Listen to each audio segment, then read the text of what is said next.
Bom dia a todas. Peço perdão pelo meu atraso, mas para mim hoje é um dia um pouco complicado.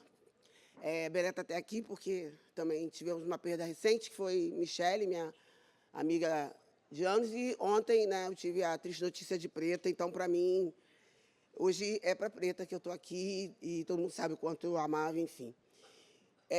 Começar a falar de autoestima, para mim, é lembrar que o quanto eu fui estimulada a ter autoestima por um pai, Dr. João Paulo Conceição, coronel, médico, que veio de Porto Alegre, de uma família gaúcha, bem militante, e que sempre falava e sempre fala que nós somos lindos e maravilhosos. E, dessa forma, eu cresci assim, eu cresci achando realmente, e acredito até hoje, que nós somos o povo mais lindo do mundo. E fui fazer medicina muito por causa de pai, porque eu gosto de cuidar das pessoas, eu gosto de ter acesso, né, à alma, principalmente das pessoas também. E aí eu fui fazer medicina porque meu pai falava para fazer medicina, mas eu queria ser, na verdade, jornalista. Até um dia eu brinquei com Maju, falei, Maju, se um dia eu fosse jornalista, eu estaria no Fantástico, no seu lugar, e ela riu. E, na verdade, ela falou assim, não, doutora, você acertou em ser médica, você é uma excelente médica. E aí meu pai falou para eu ser médica. E na medicina, hoje em dia, nós, graças a Deus, temos as cotas, mas na minha época não tinha isso. Eu estudei no colégio particular e numa faculdade particular, e era eu e mais duas médicas negras. Mas sempre eu fui aquela que levantei essa bandeira, essa questão toda do nosso povo, mas sempre olhando, as pessoas me olhavam sempre com um olhar muito estarrecido, porque sempre achavam que eu falava demais sobre isso, sobre o racismo, porque meu pai é um cara que sempre fala do racismo. Meu pai, desde pequeno, eu andava com ele, eu andava na rua e falava assim, pai, por que as pessoas negras não estão no lugar de poder? Eu, com 5, 6 anos, falava isso para meu pai falava assim, pois é, isso é um sistema injusto. Então, eu sempre questionava. Então, na medicina, eu questionava, ficava olhando, falava sozinha, mas eu realmente não tinha noção do quanto nós não somos vistos. Porque eu fui ser médica, né? E atendi sempre todo mundo com muito carinho, toda a população. Trabalhei no Hospital de Piabetá, trabalhei em Magé, trabalhei em Belfor Roxo, São João de Meriti, rodei todo esse Rio de Janeiro, até que eu ia fazer pediatria e depois dermatologia pediátrica. Nesse meio tempo, o meu pai falou assim para mim, eu dava plantão em Belfor Roxo, ele falou assim, faça direto dermatologia. Meu pai sempre pensando em dinheiro, pediatria não dá dinheiro. E eu falei, pai, mas pediatria, eu gosto de criança. Ele falou assim, não, é muito exaustivo. E aí, depois de um plantão de 24 horas que eu dei em Belfor Roxo, eu dei plantão sozinha, porque era carnaval e ninguém foi dar plantão, e eu não poderia deixar aquelas crianças todas sem auxílio, e eu dei plantão 24 horas sozinha no plantão em Belfor Roxo. Atendi mais de 300 crianças, fui para o hospital de Nova Iguaçu, aquela loucura toda, e aí eu fiquei exausta e muito cansada, e cheguei no dia seguinte na casa do meu pai e falei, pai, eu acho que eu vou fazer direto dermatologia, porque eu estou muito cansada. E ele falou assim, tudo bem, vá. Nisso eu fui para a Santa Casa da Misericórdia.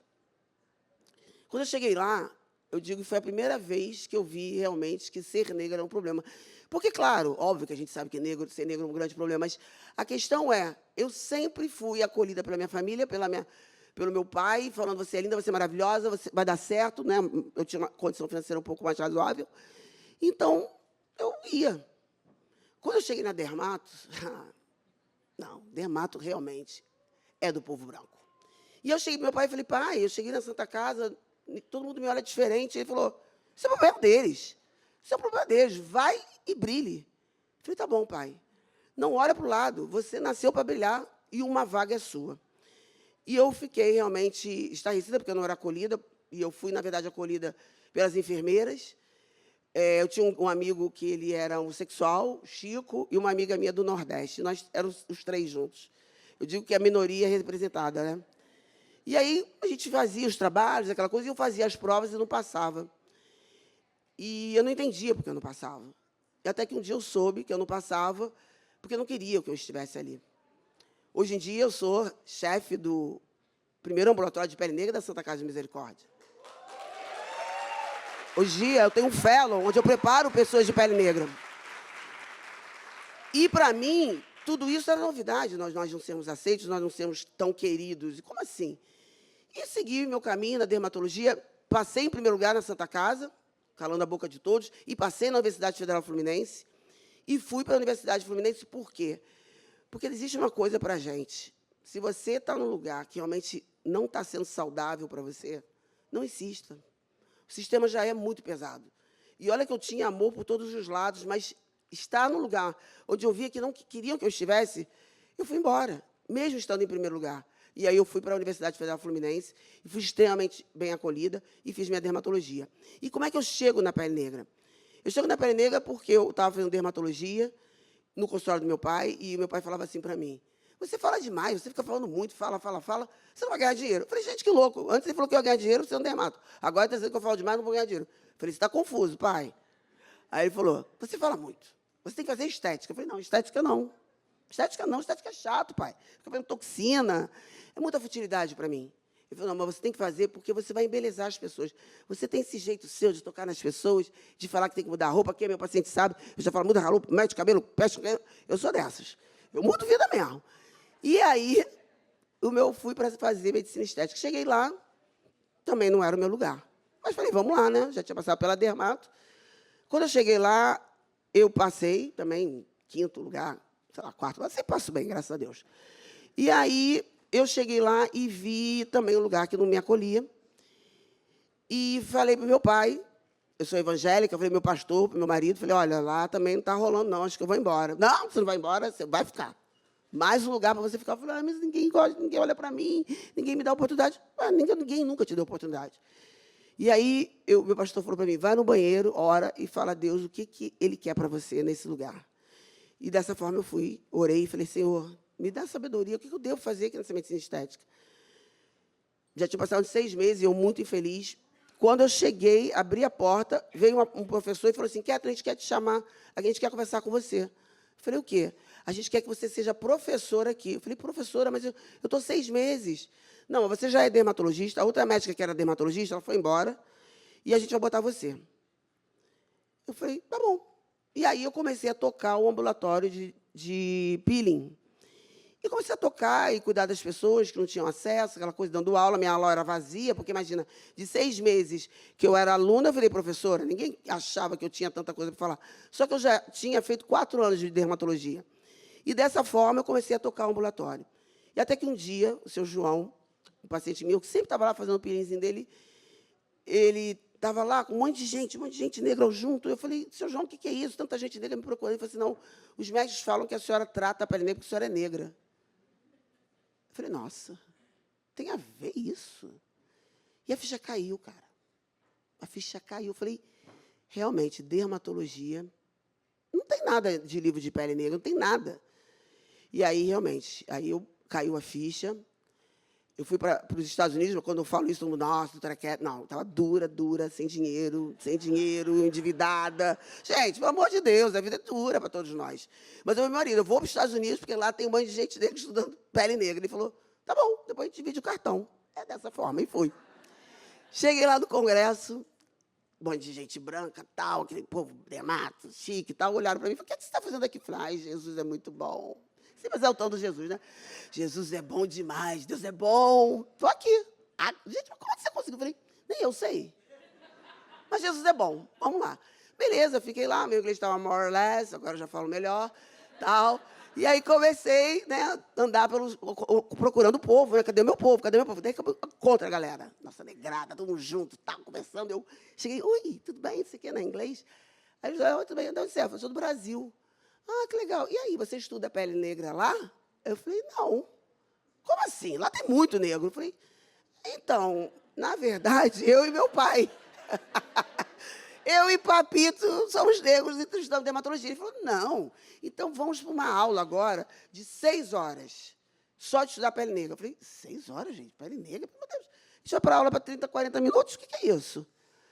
E aí, virei para os meus amigos e falei, gente, estou indo lá para uma aula de pele negra. O quê? Ah, Kétia, não começa com essa coisa de negro. Negro não tem dinheiro. Eu falei, cala a boca. Não interessa ter dinheiro, não. Eu vou apresentar o melhor para eles. Se fosse assim, a Rocinha não estava lotada de gente trabalhadora e ganhando dinheiro. Isso é uma coisa muito ignorante que o branco fala que a gente não tem dinheiro. Da onde a gente não tem dinheiro? Não tem dinheiro deles que eles roubaram da gente. É outra papo. Mas, enfim, deixa eu para outra palestra. E aí fui assistir a aula e peguei um papelzinho assim, humilde, 2 papeizinhos de uma coleguinha ali americana, e comecei a anotar. Só que, gente, era tanta informação de pele negra que eu comecei a chorar e falar, e caiu a ficha. Como pode um Brasil não estudar pele negra? E aí eu falei, e aí a moça falou assim, olha, guarda esse teu papel aí, que não vai adiantar nada, que você não vai conseguir dar conta, mas lá embaixo tem uma estante assim, que está lotada de livros e você leva para o Brasil. Gente, eu me lembro que eu liguei para meu pai, meu marido, e falei, olha, estou passando aqui o cartão. 5 livros de pele negra. Esse cara da época, sei lá, dava, sei lá, uns 4 mil reais. Uma coisa louca, tipo, coisa de gente louca. E aí eu chorei e falei com Deus, Deus, então, quando eu voltar para o Brasil, isso é importante vocês ouvirem, eu falei, eu quero ser famosa. Quero ser famosa. Mas não famosa, ai, doutora Cat, eu quero ser famosa para vocês saberem o trabalho que eu faço, para vocês terem acesso à informação. Para mim, o mais importante de estar aqui é acesso à informação. Que eu faça o trabalho social, eu faço, né? Hoje eu sou professora na Santa Casa, então eu oriento os meus residentes, tenho fellow de pele negra, oriento todos os dermatologistas que passam por mim a saber tratar a nossa população. E eu falei, eu quero curar. Porque não basta só você vir em mim, eu tenho que curar você. Eu tenho que tocar em você, eu tenho que mostrar para você que eu estudo as nossas patologias e eu curo você. E dessa forma Deus fez, né? Então, quando eu voltei para o Brasil, Deus começou a agilizar as coisas. Eu me lembro que eu não sabia mexer nem no computador, não tinha nem Facebook, eu criei o Facebook, uma loucura, aí começou a vir todo mundo, né? Aí começou a vir Lázaro, tá? E começaram a vir, não sei como, no Facebook me achavam e diziam, você sabe pele negra. Então, eu digo, muito interessante, quando Deus, Ele quer, Ele agiliza os nossos passos. Deus agilizou a minha vida, assim, minha vida mudou de um dia, a minha mente abriu de uma maneira. Eu, hoje em dia, quando eu vou para os congressos e assisto os congressos de pele negra, eu falo, gente, mas eu já sabia isso. Por quê? Porque o Senhor já tinha me dado a sabedoria. Hoje em dia eu tenho embasamento científico, mas Deus já tinha me falado. Deus já tinha me falado. Então, ouçam o que Deus tem para falar para a gente, porque Ele fala o tempo todo, né? E, dessa forma, eu descobri, realmente, que é muito lindo tratar a gente.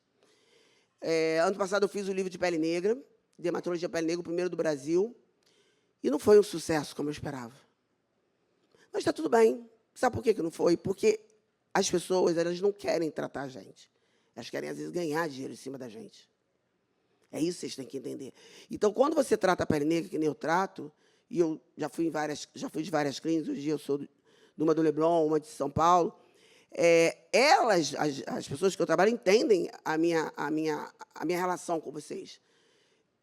Quem passa por mim no consultório, óbvio, eu não sou a pessoa mais barata do mundo, até porque eu estou dividindo, né, com as pessoas, então não tem como, mas eu ofereço a melhor tecnologia e eu tento resolver o seu problema, porque foi assim que Deus me fez. Ele me capacitou para ser realmente uma referência.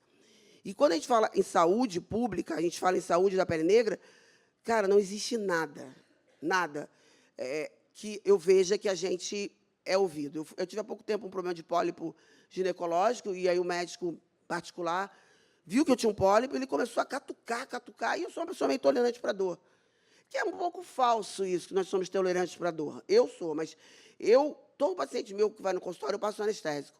Porque acho que a gente tem tanto trauma da ancestralidade, de ter levado chicotada, que a gente tem dor. A gente fala, não, quero sentir dor. Eu falei, calma, mas isso não vai ter dor. Mas acho que é uma coisa da gente, realmente. E ele começou a me cutucar, e eu falei, olha, doutor Diogo, eu vou ter que ir para o centro cirúrgico. Aí ele falou, Cat, mas são pólipos pequeninos. Eu falei, mas eu não quero sentir dor. E aí eu falei, e outra coisa, o senhor dá aula, né? Dou aula. Então, eu quero que o senhor, a partir de hoje, ensine os seus residentes a terem mais cuidado com as mulheres negras. Porque a gente não é forte como vocês acham que somos. Então, eu quero que você tenha um olhar. Nossa, Cat, eu nunca tinha pensado. Eu falei, não tem como você pensar. Eu estou te ensinando. E aí, imagina, eu deitado com as pernas abertas, ensinando o cara como é que ele tinha que tocar a mulher dele. Mas é isso, nós temos que ensiná-los, porque muitas vezes eles não sabem, porque não é a pauta deles. Né? Então, por exemplo, em relação ao meu livro, eu acho que se eu tivesse colocado peles que mancham, seria menos do que pele negra. Porque quando você fala pele negra, as pessoas brancas, elas não querem colocar o capuz e dizer, realmente, a gente não estuda pele negra. Eles não querem ter essa responsabilidade. Eles não querem ter essa responsabilidade. Então, quando você fala assim, pele negra não. Como assim, gente? Então, vamos falar, então, peles que mancham, peles que pigmentam, fica mais suave para você, então. Entendeu? E essa questão da autoestima é real. Por quê? Quando eu comecei a atender vocês, há 25 anos atrás, Gente, era muito louco, porque, assim, são queixas que eu já tinha, que é a axila ser um pouco mais escura que o nosso corpo, o cabelo ser mais quebradiço, a pele mais oleosa, né? A gente ter, de repente, a gente ter, às vezes, como é que falar? Ter a virilha mais escura. Tudo isso são coisas que, muitas vezes, as pessoas negras não querem falar, porque isso causa um constrangimento. Né? Então, eu sou uma pessoa que eu sempre falo, como é que você está, Cat? Tá, mas o que está te incomodando? Está incomodando isso. Eu vou pautando. E eu ensino os meus residentes. E não é só você ouvir a queixa do paciente, você saber como é que ele dorme, como é que ele acorda, o que ele come, como é que é a vida dele. Né? Você, por exemplo, tem paciente que tem doença tipo herpes zoster, e o paciente fala para você, eu não tenho nada. Isabel, quando veio para mim, dizia para mim que estava tudo bem. Dizia para mim que estava tudo bem. Eu falei, Isabel, não está tudo bem. Porque a patologia que ela tem é líquen plano pigmentoso, que tem a ver com o emocional. E ela dizia que estava tudo bem. Até um dia que ela chegou em casa e falou, não está tudo bem. Então, quando eu falo também para os meus alunos, eu falo, vocês têm que ter a escuta para a pele negra, porque não adianta dizer, eu quero atender pele negra. Amor, atender pele negra é pegar tudo da gente, tudo a nossa bagagem, é muita coisa que tem para atender pele negra. Você tem que ouvir história, tem que ouvir como é que a pessoa trabalha, se tem um marido que é, às vezes, opressor. Tem tanta coisa, não dá só, vou atender pele negra. Atender pele negra é atender de uma forma global. Né? Saber se pode investir naquele tratamento. Eu pergunto, assim, um dia, na clínica, falo assim, doutora Kathleen, a senhora tem uma busca enorme dos pacientes querendo a senhora é um fenômeno na clínica, tanto aqui como em São Paulo, mas eles não marcam. Eu falei, eu sei por que eles não marcam. Porque eles têm medo. Tanto que depois daqui eu sei que minha agenda vai bombar, porque todo mundo, quando eu vou em algum evento, vê que eu sou de verdade. Porque, claro, óbvio, eu cheguei num lugar na minha fase da minha vida que realmente, né, realmente eu sou um sucesso. Mas eu sou acessível. E eu estou aqui, e eu estou lá por causa de vocês, gente, porque às vezes eu falo, cara, eu não precisava estar ouvindo isso. Mas eu falo, Jesus, amém. É o meu propósito. Doutora Kathleen, só poder abrir uma clínica? Cara, vocês choram o tempo todo. Todos vocês falam que não tem dinheiro, todos vocês falam que não tem... Gente, eu vou fazer o quê? Eu vou ver como. Como é que eu vou me aperfeiçoar? Como é que eu vou comprar livros? Como é que eu vou para o congresso fora? Não tem como. A doutora casou com o marido rico. Não casei com o marido rico. Eu sou a rica. Porque eu fui criada para ser assim. O meu marido, ele é maravilhoso, mas eu fui criada para ser uma mulher de sucesso. O Alessandro, ele é ótimo, mas ele é meu coadjuvante, ele sabe disso. E tem que ser, galera, porque a gente é preta batalhadora, então não dá. Pô, imagina eu ligar para meu marido e falar, amor, dá dinheiro para comprar minha calcinha? Pelo amor de Deus, não tem condições. O meu vai avisando o cartão. Aí ele fala, amorzão, eu falei, amor, fica quieto aí. É isso, hoje eu estou meio depressivo, preciso comprar. Entendeu? Então, quando vocês me veem nessa posição, cara, é por vocês. Às vezes eu falo, cara, estou cansada, estou realmente cansada. Porque não é fácil você continuar sendo negra, de fala negra, num lugar branco, né? Então, assim, um dia meu pai viu um filme, aquele filme, eu até esqueci qual é o nome daquele filme, que eu vi uma mulher raspa o cabelo. E aí meu pai falou assim, por que você não faz isso, não assume seu cabelo? E eu falei, pai, o senhor desde pequeno dizia para mim que o meu cabelo não era legal. Eu olhei isso no meu cabelo desde os 13 anos. Eu agora teria que fazer terapia para aceitar meu cabelo. E aí é demais, JP, eu já sou muito negra, já falo alto, já sou toda negócio. Deixa esse cabelo que dá uma disfarçada. Porque a pessoa olha para mim, lá, os meus falam, doutora Kathleen, como você é chique. Eu falei, não serve de nada. Eu dou aqueles gritos, né? Porque assim, gente, eu tô... Gente, eu me lembro que há muitos anos atrás eu atendi MV Bill, e ele olhou para mim, sabe quando a pessoa preta te julga? Tipo assim. Eu falei, cara, esse cara está me julgando. Eu falei, Bill, você está me julgando? Ele, tô. Eu falei, Bill, isso aqui é uma casca, tá entendendo? Eu tenho que fazer uma linha tipo, nossa, traqueta, né? Mas, meu amor, me deixa com a galera preta. Me deixa, não tem como, mas é isso, não tem como. Porque o meu objetivo é mudar a estrutura da medicina, né? Até hoje não tem um setor de pele negra ou de peles étnicas na dermatologia. As aulas que tem, sou eu que fico brigando e me estressando para ter. Então, vai ter um congresso agora, então sou eu que fico brigando. E aí eu tenho agora uma leva de jovens vindo aí, e aí eles são mais plenos do que eu, né? Porque eu já dei porrada em todo mundo, então eles são plenos. Só que eles são plenos demais, às vezes. Eu falei, querido, deixa eu falar uma coisa, se vocês continuarem plenos, eu já estou bem. E aí vocês não vão conseguir nada, porque, amor, não consegue as coisas sendo pleno. Tem a hora que a gente tem que pegar e falar as coisas para essa galera branca, sacou? Então, tipo, e aí eles estão começando a entender. Porque acontece, muitas de nós que estamos aqui temos raiva. Eu tenho raiva pra caraca. Mas eu falo assim, não, Jesus me ajuda, pai. Vem com mansidão, mas eu falo... Ah! Aí eu falo, desculpa, eu tava meio nervosa. Você quer alguma coisa? E dou uma risada, entendeu? Uma risada pra trás, aquela risada do Rio, aquela risada, entendeu? Porque, tipo assim, cara, eu sou aquela pessoa que meu olho dá aquelas bugaiadas, entendeu? Por quê? Por causa da reatividade. Porque eu vejo o tempo todo, essa questão da autoestima, da saúde, não é olhada. É o tempo todo, all the time, eu fico olhando, não acontece. Sabe, quando vem uma pessoa de trança, você fala, doutora, eu fui num médico e falou para tirar a trança. Eu falei, gente, que loucura é essa? Aí eu, na pós, tenho que falar. Gente, não tem que falar que tem que tirar nada. Se você está com piolho, eu vou mandar você raspar o cabelo? Não, vou mandar tratar. Porque o nosso cabelo é uma coroa. Desde pequeno, nós usamos toalha, achando que o cabelo é longo, bota a toalha, que a gente quer movimento, entendeu? Aí você vai dizer para mim que eu vou tirar meu aplique. Ah, mas eu não vou tirar, não, eu vou tratar. Então, às vezes, quando eu ia fazer meu cabelo fio, eu estava ficando com alopecia, eu falei, Michele, vamos lá, vamos estudar aqui, que a gente vai ter que melhorar essa parte aqui da frente, porque eu não vou tirar. Gente, eu não tenho condição de tirar esse cabelo. Michele agora faleceu, eu falei, Michele, pelo amor de Deus, eu olhei para o alto, falei, Michele, e agora, Michele? Não era o nosso combinado. Eu falei com ela, cara, briguei muito com ela esses dias, eu falei, Michele, não era combinado, mas Deus já enviou uma pessoa, mas amém, enviada por ela. Mas é isso, porque o nosso cabelo é uma coroa. Então, quando você fala para um paciente, tira a trança, tira o interlace, não pode, por quê? Você tem que aprender. E na saúde da pele negra, as pessoas têm que aprender como tratar a pele negra. Não simplesmente falar, faça isso. Então, eu faço esse trabalho há anos na Santa Casa para ensinar os médicos a falarem com vocês. Durante a pandemia, eu fiz um trabalho árduo, né? Quem me assistiu, eu fiz muitas lives. E aí surgiram um monte de gente que diz que faz pele negra. Acho bom. Acho ótimo que tenha pessoas que tratam pele negra. Mas, para mim, não vale só estar no consultório.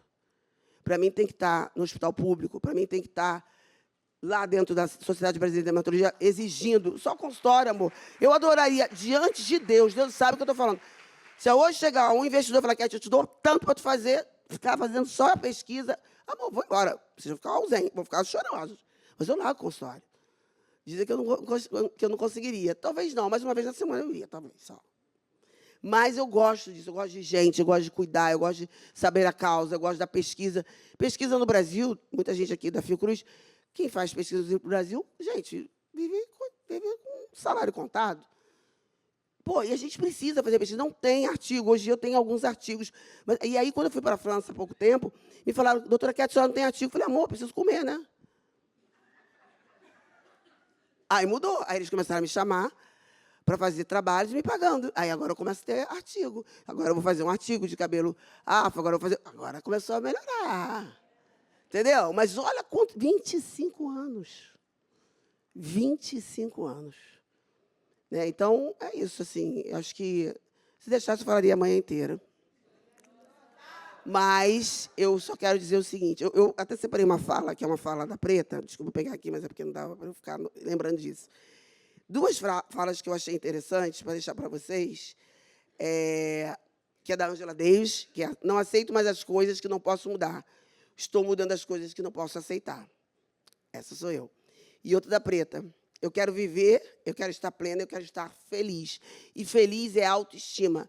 Feliz é você pegar e investir naquilo que te faz feliz. Cat, quero fazer cirurgia do peito. Faça. Cat, quero fazer abdominoplastia. Faça. Cat, quero fazer toxina botulínica. Faça. Porque a autoestima da população negra, tanto homem como mulher, é muito importante para a gente aguentar esse racismo que todo dia fala que a gente não é bonito. E vamos combinar? Nós somos lindos. Beijo.